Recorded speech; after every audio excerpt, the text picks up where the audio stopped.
I initiated divorce proceedings against my wife of 10 years due to her receipt of a positive standard test result following her attendance at her friend's wedding. It is often said that a single moment can alter the course of one's life. However, in my case, it was a single piece of paper, discovered in my wife's purse, that precipitated a complete reversal of my circumstances. I was 37 years old when I married my college sweetheart, 10 years after we first began dating. Prior to that, we had been in a relationship for 6 years, giving us a total relationship history of 16 years. I will refer to her as Dove. Dove, my classmate from college whom I considered my soulmate, was indeed a month ago. I was also invited to the wedding of Dove's friend, who was getting married in a fairy tale wedding in Las Vegas. However, I had something urgent at work that same week, so I was unable to attend. The wedding was an elaborate event that lasted for a week. Upon returning from the wedding, Dove was unusually quiet. I inquired about her well-being, and she stated that she was merely tired after the week. Given the lengthy wedding festivities, it appeared to be an appropriate course of action to allow Dove the necessary space to recuperate. However, I began to experience concern when Dove's behavior towards me became noticeably colder. In addition to becoming increasingly quiet, she also became irritated with me, ignoring me in conversations and becoming agitated when I attempted to initiate intimacy. Our sex life also significantly declined, with me frequently being snapped at and told that she was not in the mood. It has been almost a month since she returned from the wedding, and we have not had one intimate moment together. Furthermore, I discovered a hospital bill in her bag yesterday, which has caused me considerable concern. It was a STD test that Dove had done just the next day after returning from the wedding. It is curious why she would do that and why she did not inform me about this. I believe there is a logical explanation, but I am not yet certain what it is. I love her selflessly, but I am not willing to ignore such a significant red flag. I have not yet confronted her regarding my findings, but before I do, I would like to have complete information about the STD test. I do not want to confront her with any incomplete information. I value my marriage and my relationship with Dove, and I am reluctant to act impulsively and potentially jeopardize our marriage. I have conducted extensive research on this subject and came across a page where numerous individuals have shared their experiences of discovering their partner was engaging in sexual activities with other individuals, which could have resulted in the transmission of sexually transmitted diseases, STDs. In the majority of cases, such behavior is indicative of infidelity. Consequently, I have decided to share my experience in the hope that it will help me to understand whether I have been reading between the lines too much. I am reluctant to admit this, but I also accessed Dove's phone a few days ago. I viewed all of her chat lists and call records, but I was unable to find any evidence of wrongdoing. I also conducted a thorough examination of her social media account, which yielded no suspicious activity. I am uncertain whether I should feel remorse for questioning her or whether I should be reassured that I am exercising due diligence. I considered contacting the individuals who attended the wedding with Dove to inquire about any unusual occurrences. However, it should be noted that the wedding in question was that of Dove's former schoolmates, and thus none of our college friends were in attendance. I am acquainted with one of Dove's former schoolmates, but not to the extent that I can inquire of them without Dove's knowledge.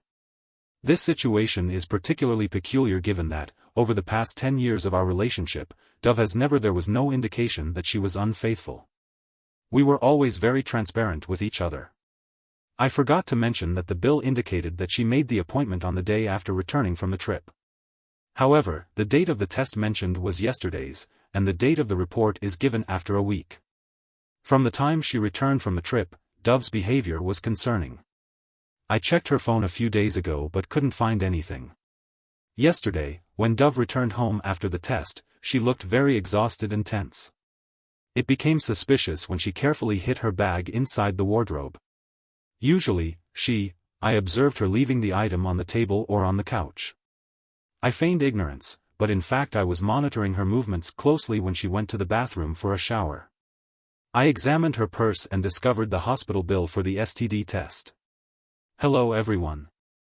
After reading the comments on my post, I realized I had not provided any information. Background information about me or Dove. I did not consider this information pertinent to the subject matter of the post. Nevertheless, I have responded to several individuals in the comments section. For general information, I will provide a few facts about Dove and me. We both graduated from the same college and are software engineers employed by different IT companies. We have been together for 6 years. 1 year from a financial standpoint, our family enjoyed a certain degree of stability and comfort. We were a contented family unit until Dove's actions led to a significant disruption. Upon discovering the medical bill for an STD test in Dove's purse, I experienced a profound sense of unease. The comments on my previous post and the narratives of other victims collectively highlighted a crucial point: Dove had engaged in infidelity. Initially, I sought to await the test results before initiating a confrontation. However, I was overcome with internal distress, and I could no longer suppress my emotions. I also observed. I was aware that my behavior had changed.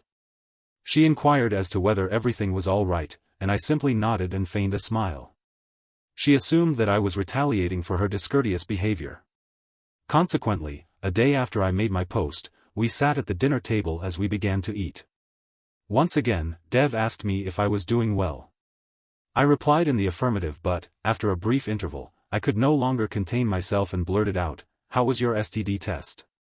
She looked at me in astonishment, and I repeated, "That STD test you took a few days ago." Her complexion was pale, and she inquired as to how I had become aware of the infection. I informed her that the circumstances were irrelevant. She then uttered the most classic line, "I can explain." I gazed at her intently and requested that she elucidate the situation. She exhaled deeply and took a moment to compose herself while I maintained my gaze. She began to weep as soon as she began to sob, and I experienced a profound sense of despair. I came to understand that my suspicions had indeed been justified. Dove extended her hand and implored me to believe her. I informed her that I could only believe her assertion if she provided a detailed account. Instead of offering a response, she drew her chair closer to mine.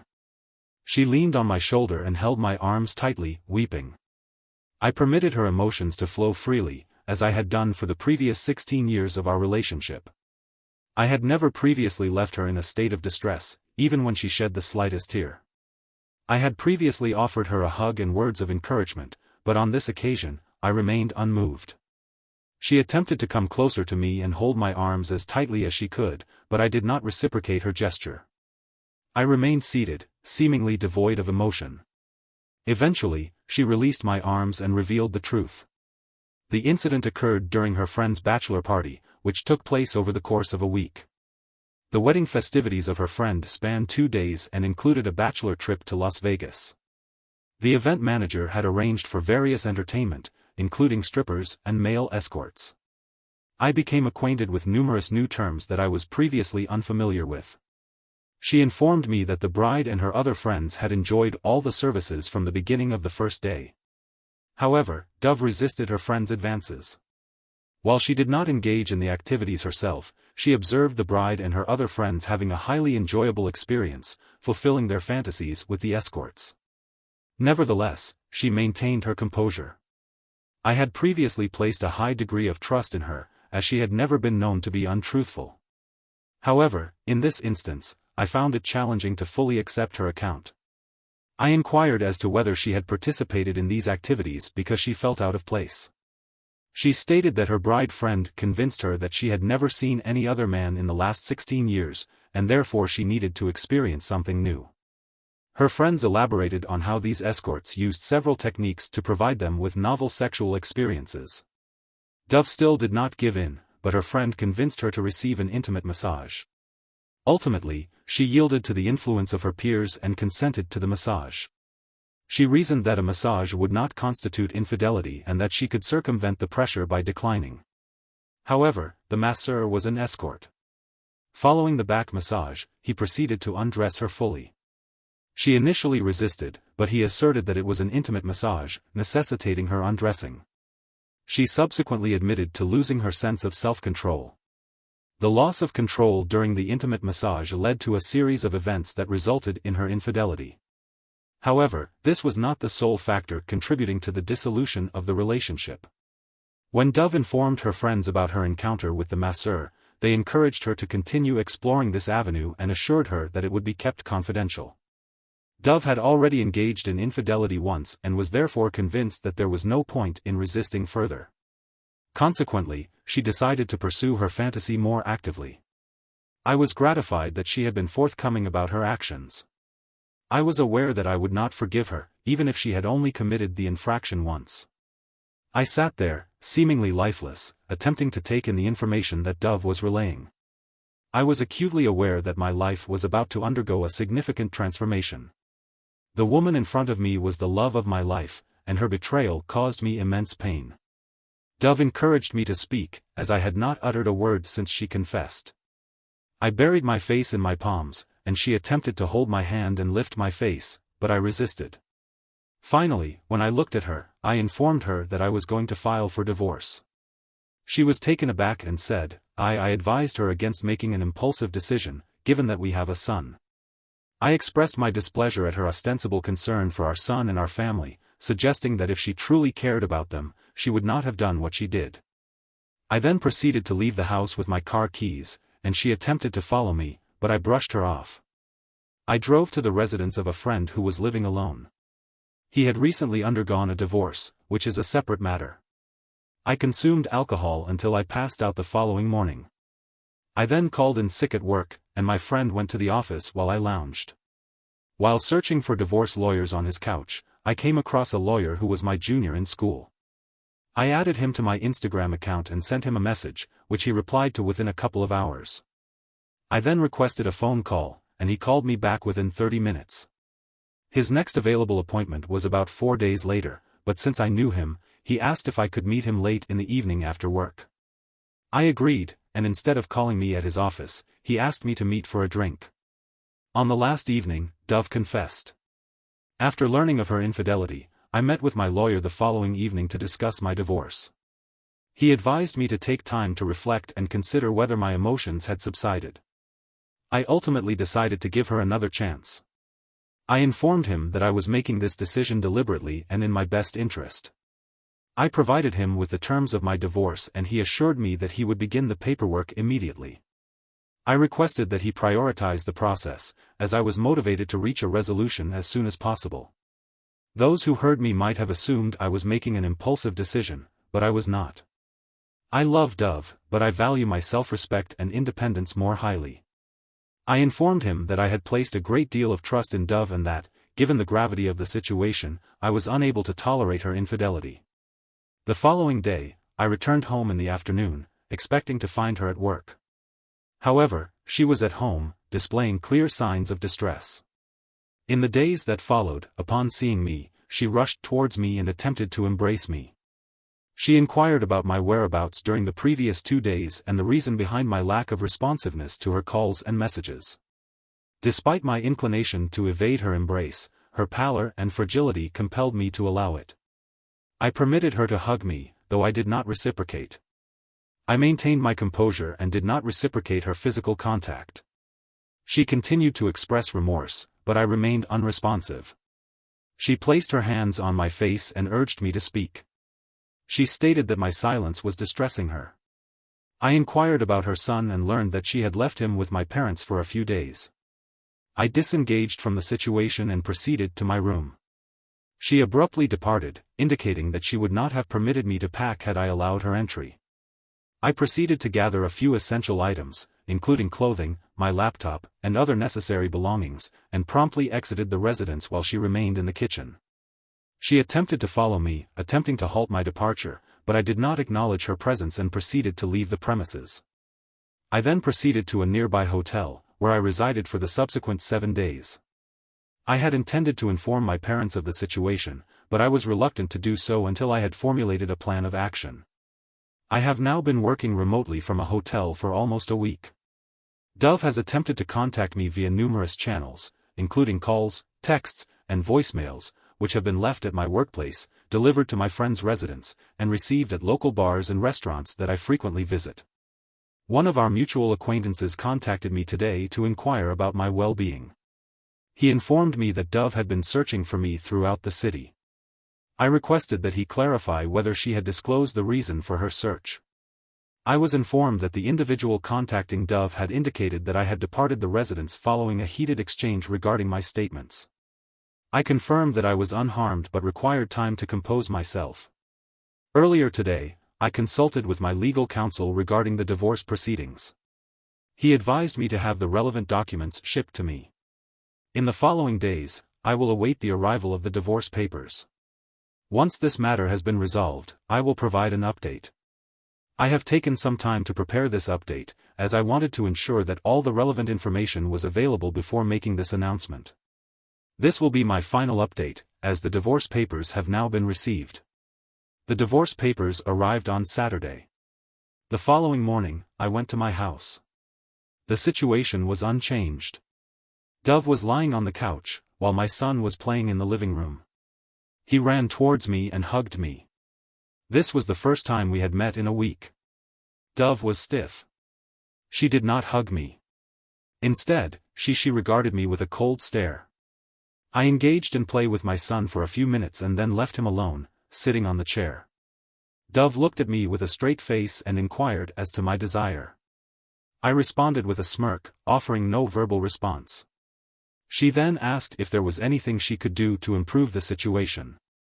After a period of silence, she proceeded to articulate her perspective. She acknowledged her role in causing distress and disruption, accepting responsibility for her actions. She highlighted that she had not disclosed the STD test results due to concerns about your safety, despite being aware that she could have avoided this disclosure. I abstained from sexual intercourse to safeguard your well-being. I hold you in high regard and am remorseful for my actions. However, it is imperative that you acknowledge the truth, even if it meant fabricating a narrative. Instead of evading the issue, we must address it head-on. I implore you to divulge any information that could potentially facilitate the resolution of this predicament. I replied in the affirmative, indicating that I had requested that she confess her infidelity to both my parents and her own. She gave me a stern look, and I stated, "You are unable to do that." She then took a deep breath and said, if this were something that would make me happy and satisfied, she was ready to take a chance. I then asked her to continue. She then invited them to the evening meal, after staring at me for a couple of minutes and seeing the coldness in my eyes. She proceeded to call her parents and mine, requesting their presence. After the calls, she looked at me with a defeated gaze. I then took a shower and engaged in online activities. Upon entering the room, she informed me that she had prepared lunch for us. I was reluctant to accept, but I intuitively sensed that it would be our final meal together as a family. I proceeded to the table where she had placed my meal and that of my son. We ate together, and I observed my son's expression, which conveyed a sense of sadness. This was, for the most part, the last occasion on which he would consume a meal in the company of his parents. I am aware that I may be labeled as egocentric and chauvinistic for the dissolution of my hitherto harmonious family unit as a result of the actions of Dove. However, I am not concerned with the opinions of others. I am confident that, as he matures, my son will appreciate that I prioritize my own well-being and autonomy. It is essential that a child develops in an environment where their parents demonstrate respect for one another and their emotions. A child who grows up in a happy, stable marriage is more likely to have positive relationships with their parents and to develop a sense of stability and security. Conversely, a child who grows up in a marriage that is broken is more likely to experience difficulties in their own relationships and to have a negative perception of marriage. In our case, the marriage was broken when Dove engaged in sexual intercourse with other men after lunch. Dev took our son to his room for an afternoon nap after putting him to sleep when she returned home. In the bedroom, I was scrolling on my phone.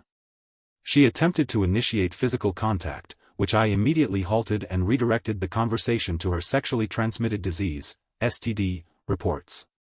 She proceeded to touch me again, seemingly unaware that it would be our final encounter. I relented, experiencing the most exhilarating sexual encounter we had enjoyed in a considerable length of time following our interaction. Afterwards, I experienced a complex emotional state, characterized by feelings of guilt and sadness, yet also a sense of fulfillment and satisfaction. She was the only woman I had been intimate with in the past 16 years. I had not engaged in sexual intercourse with her for 16 years. I was distressed to contemplate the prospect of permanently severing our relationship. Additionally, I regretted having sexual intercourse with her because it would have provided her with the hope of reconciliation. She fell asleep in my arms, as if she had not slept for many nights. I observed her face and questioned how she could inflict such suffering upon us. I am uncertain as to when I dozed off. While we were asleep, our son knocked on the door. I opened it for him, and he played with us on the bed. It was a blissful moment. I was tempted to reconsider my decision and give my marriage another chance, but I suppressed this urge and got out of bed. It was already evening. I sat in the living room waiting for my parents and in-laws to arrive. After a period of time, our parents arrived. Dove called me into the kitchen and asked me with a penetrating gaze if I truly wished to proceed with this course of action. I replied in the affirmative. She then proceeded to inform everyone outside that she had something to confess. She stated that she had engaged in sexual intercourse with another individual at her friend's wedding, but that it was not a significant event in her life. She expressed her love for me and her willingness to do anything for me. She then elaborated further. She informed me that she had already confessed to this act, and that she wanted me to inform everyone about it. The incident occurred so rapidly that my parents initially believed it to be a prank. I assured them that it was not a prank and that she had indeed confessed when I discovered the STD test bill in her purse. My parents also appeared to be disappointed, but they did not say anything. I then informed everyone that I also had something to share. I informed Dove that I had filed for divorce. I then proceeded to read the terms of the divorce, which included the stipulation that Dove and our son would continue to reside in the family home while I relocated. We would both have joint custody of our son, and I would be responsible for paying child support. After reading the papers, I handed them to Dove, who then signed them. She then displayed a look of disgust and accused me of deceiving her. She proceeded to peruse the documents and affix her signature without delay. My parents also took their leave, but while doing so, inquired if I would be interested in residing with them for a period of time. I responded in the affirmative and indicated that I would consider the offer. Dove, in the meantime, proceeded to our son's room and secured the door from within. She was overcome with feelings of humiliation, both in the presence of her parents and in the knowledge that she felt that the laws were on her side, yet she was defeated by the realization that her confessions and humiliations had been in vain. I proceeded to pack my remaining belongings and leave the house. I sought to meet my son, but I was aware that Dove would not allow it. This was the reason she had locked herself in his room. After that evening, I did not attempt to contact her again. After approximately 45 days, I ceased to receive any communications from Dove. We were subsequently presented in a court of law, where our divorce was settled amicably, as none of us contested the proceedings. Following the conclusion of the divorce, I have not communicated with Dove. It has been more than a week since the divorce was settled. I have been preoccupied with the process of finding a new residence and settling into it. There is a possibility that we may encounter each other due to our son, but it will likely be a mere transactional encounter. I still feel a sense of emptiness and frustration because I am aware that I have also caused her pain and humiliation. Perhaps we both deserved what we got. Story 2. I divorced my wife for my wife and I had difficulties in conceiving due to an accident I had when I was younger. After 3 years, we finally had our daughter 3 weeks ago. The infant and mother are home and healthy, but I have been confined to a couch due to an issue over the surname. My wife was previously in a long-term relationship with her ex-partner, who passed away. She has a long-term relationship with her former partner, who committed suicide due to mental health issues after returning from military service abroad. Her son from her first relationship lives with us and is 12 years old. In a month's time, her son will have her former partner's surname. She wants our baby to have her former partner's surname because she still uses that name so that her son does not feel left out. His new sibling and future siblings. Given that he had a superior name to mine, I attempted to negotiate by suggesting that, since I had essentially raised her son, he could adopt my surname. This would prevent him from feeling left out and allow her to take my name as well. However, she rejected this proposal, stating that he had already had his name for his entire life and should not be required to alter it merely to appease me. I attempted to clarify my position. The rationale behind this decision is that the children have 2 separate fathers, therefore it is natural that they have different names. The suggestion was made that the mother should use her maiden surname and hyphenate it with the father's surname for the new baby. The same approach could be taken with the mother's maiden name and her ex-partner's surname for her son. This would result in the siblings having almost the same name. This proposal was also rejected. The next step is to register the baby's name. On Thursday, I suggested that we should probably engage in couples therapy and, in the meantime, register the baby with my name. She rejected this proposal as well, stating that she had gone through significant effort to carry the child and give birth, and that she should be allowed to make this decision independently. I even consulted with her son, who expressed no objection to having separate names, as he was aware of the circumstances. The father was his father, but I am the father. My son does not care if his sister has a different surname. I informed my wife of this, and she asserted that I was emotionally manipulating her son. We had an argument 5 days ago, and we have not spoken much since. I did not want our relationship to continue in this manner, as I believe that it should be characterized by happiness. 2 days ago, I informed her that the baby would I informed her that we would be better off if she either accepted my surname or initiated divorce proceedings. I suggested that her late husband might be willing to assist with the care of our daughter, given her reluctance to acknowledge me as the child's father. She responded by labeling me a manipulator and stating that it was unfair that she was not permitted to select the infant's first name or surname independently. She proposed the following names for the child. She was pregnant and had chosen feminine versions of her ex's name, including Alexis, Alexia, and Alexandra, which were derived from Alexander. Had we had a son, I would have consulted a solicitor, who was aware of the situation. She informed me that I was forcing her into a corner with regard to the choice of names for our child. This was despite the fact that we had gone with her chosen first name, after I had removed any similar options. Her former partner's and my choice is a middle name. I am seeking external perspectives on the appropriateness of this decision. I am also seeking advice on how to navigate this situation. I am experiencing a sense of confusion and uncertainty about my life choices. The subject is a 43-year-old woman. For the majority of her life, she has used her maiden name.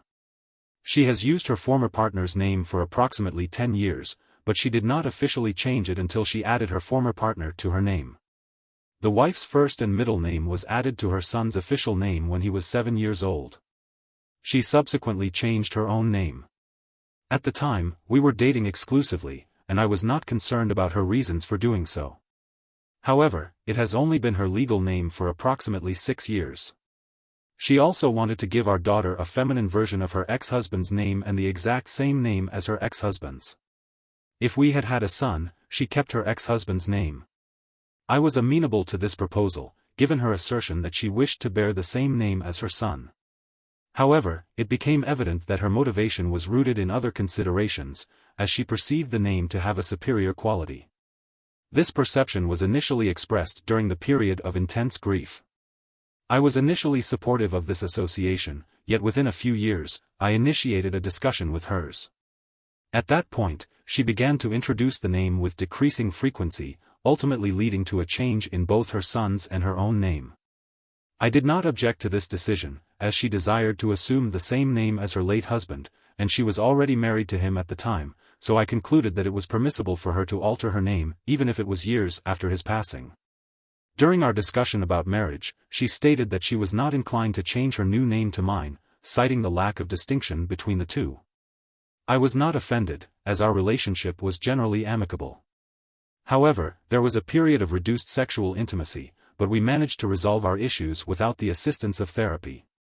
She expressed satisfaction with my positive attributes. Despite her desire to adopt her son, she was reluctant to allow me to do so, which led to a deterioration in our relationship. In an effort to salvage the situation, I acquiesced while attempting to conceive a child. Our relationship was largely characterized by a lack of intimacy, but we both desired a child. We were overjoyed when we learned that our child would be a girl, as she had always wanted a daughter. However, the process of selecting names and middle names led to some disagreements, though they were not significant. I would like to provide a brief update on the situation. My digital message boards were inundated with requests, so I will provide a more detailed update at a later time. In accordance with the advice provided on this forum, I contacted the registration office and was informed that, provided that the parents are married, only one parent is required for the name registration. I sought to appeal to her better nature and involved her, her mother, and her sister in the process. It transpired that my parents and my 3 siblings, via group chat, were the only ones to agree with me on either my surname or her maiden name. They concurred with me on either my surname or her maiden name.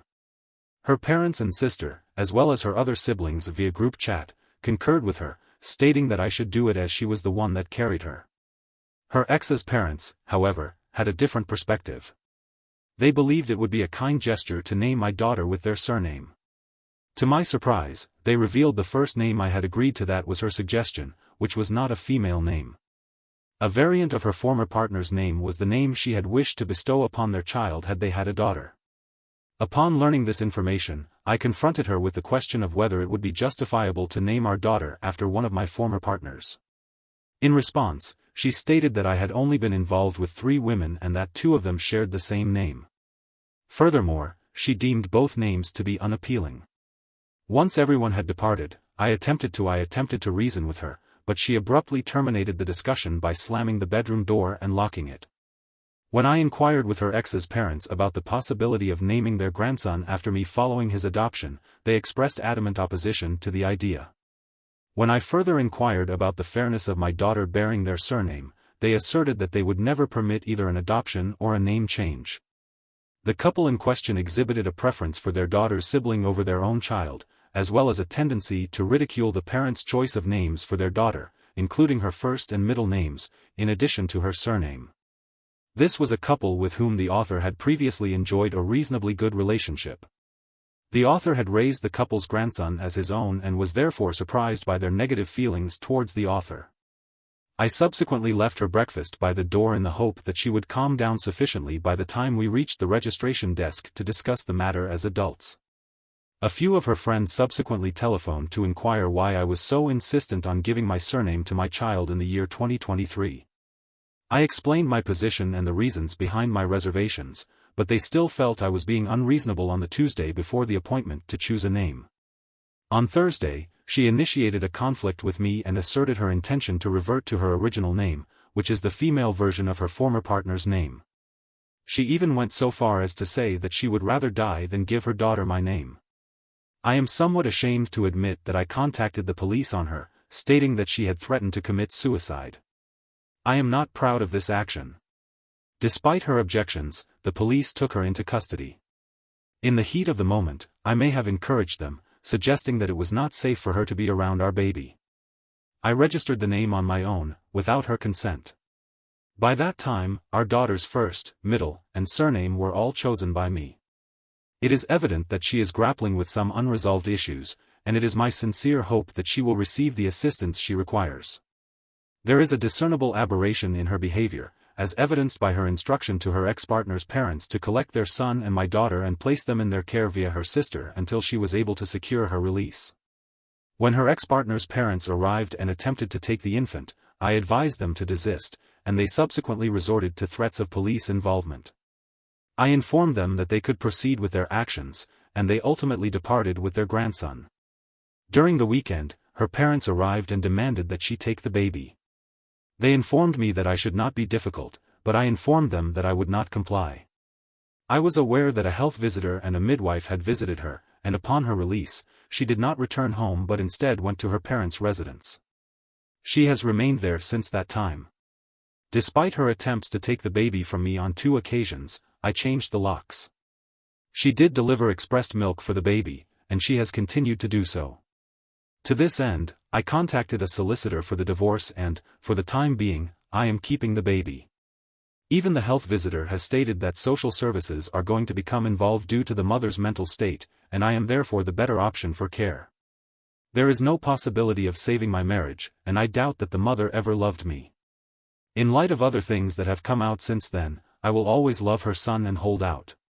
It is my hope that, when he is old enough to make his own decisions, he will seek me out.